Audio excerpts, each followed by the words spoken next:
O número de casos activos a día de hoxe na Pobra é de 43 a 14 días e 14 a 7. Son cifras aínda bastante desfavorables para que se produza un alivio nas restriccións. Son niveis que realmente entran dentro da restricción alta, non da máxima. Levamos varios días consecutivos, prácticamente desde o día 27, que estamos por debaixo desos niveis, 500 en 14 días e 250 en 7 días. En 7 días, perdón. De feito, a 7 días estamos bastante lonxes, 182, 250 é unha diferencia bastante grande. Entendemos que se pode facer noutros casos en previsión de que o gromo poda seguir crecendo e entón aplicar medidas restrictivas que non corresponden ao nivel real de incidencia. Isto pasou na vez anterior. Nos subiron a nivel máximo cando ainda non estábamos e finalmente acabamos estando. Aquí non está pasando eso. Nos subiron o día 25 e non seguimos incrementando. O día 28, cando se reuniu o subcomité, xa estábamos con tanto a 7 días como a 14 por debaixo.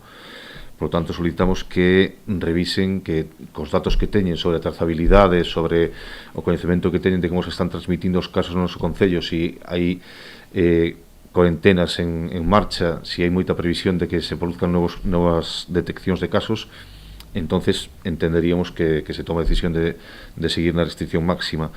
Senón que valoren a posibilidade de devolvernos ao nivel alto. Dende o Concello seguen incidindo en que se deben valorar as medidas restrictivas, especialmente as que obrigan ao peche da hostalería, ao ver que esta medida non é unha solución á existencia dos gromos. Consideramos que tamén vai sendo hora de que se valoren de novo as medidas restrictivas que corresponden ao nivel máximo. Solicitamos que non se peche na súa totalidade a hostelería.